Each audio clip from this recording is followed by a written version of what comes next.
All right, now Ukrainian President Volodymyr Zelensky has now issued a new statement where he has urged Jews not to remain silent on the Ukrainian crisis.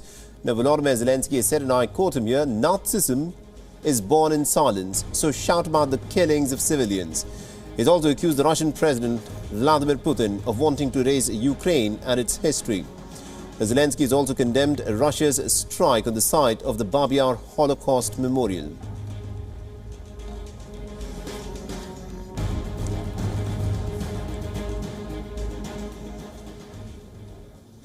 So it's been a week since the Russians invaded into Ukraine. The Russian troops have now made inroads into Ukraine from all sides. So let's get you the latest in terms of how Russia has mounted this invasion.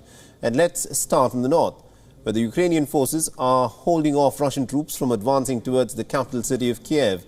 This after Russia, in the initial days of the invasion, had managed to capture Chernobyl nuclear power plant and also the Hostomel airfield. In the northeast, there's another front that's been opened where the current target of Russian aggression is Kharkiv. This is, of course, the second largest city. Reports have said the Russian paratroopers flew into Kharkiv at about 3 o'clock in the early hours of the morning. And so far, in the intense skirmishes that have taken place, at least about 21 people have been killed and 112 others have been wounded. Meanwhile, from the Donbas region in the east, it is an area that has been controlled by the Russian-backed separatists for several years. And the liberation of this area is what Vladimir Putin has in fact used as a pretext for invading into Ukraine. And finally, in the south, we have the Crimean Peninsula under Russia's control since 2014. From there, the Russian forces have advanced towards Kherson, which reportedly has been taken over by Russia today, according to the claims that have been made by the Russians.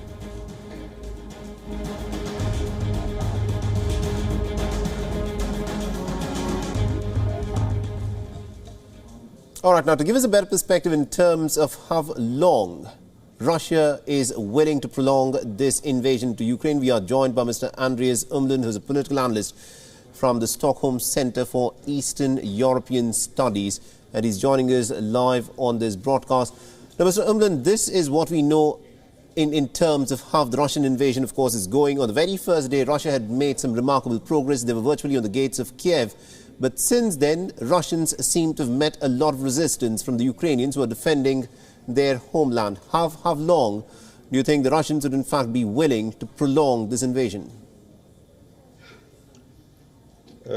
I think they want to finish it as soon as possible. And the question is now how far they're going to go in terms of applying raw military power to achieve that, and perhaps even to terrorize cities like Kyiv and Kharkiv. We've seen already signs of this, namely the bombing of residential areas.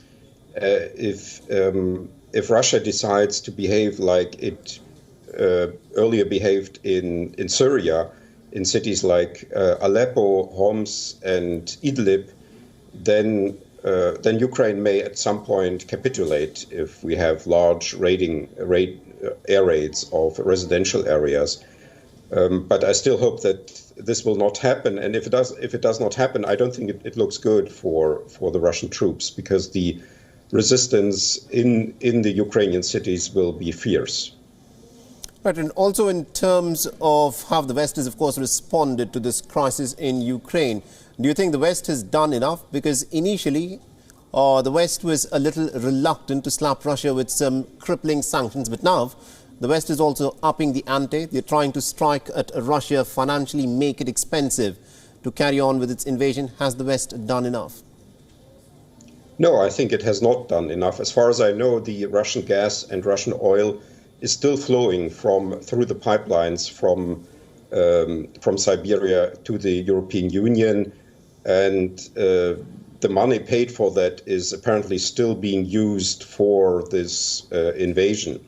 It's a large chunk, the oil money is a large chunk of the Russian state budget, and the gas money is important for the functioning of the entire Russian economy, because Gazprom, the gas monopolist, is subsidizing, is delivering subsidized gas to the Russian enterprises and also private households. So these energy deliveries play a large role in the functioning of the Russian state, and as far as I know, they are still continuing.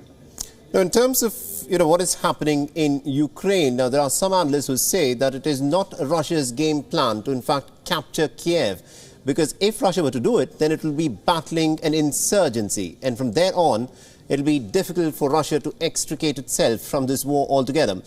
Do you think at this point of time the reason why Russia has surrounded Kyiv with that convoy of almost about 40-mile-long tanks and other supplies is more to create a leverage for the Ukrainian leadership to negotiate on terms that Russia would find favorable?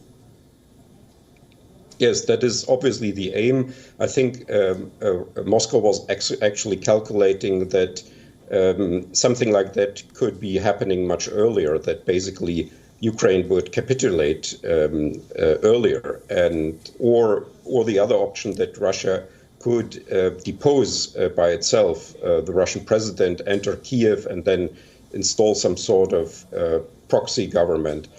But all of that has failed now, and maybe the plan is now to have a sort of siege of Kyiv and to wait until eventually people perhaps will not have any foodstuff anymore in Kyiv, and then indeed Ukraine may capitulate.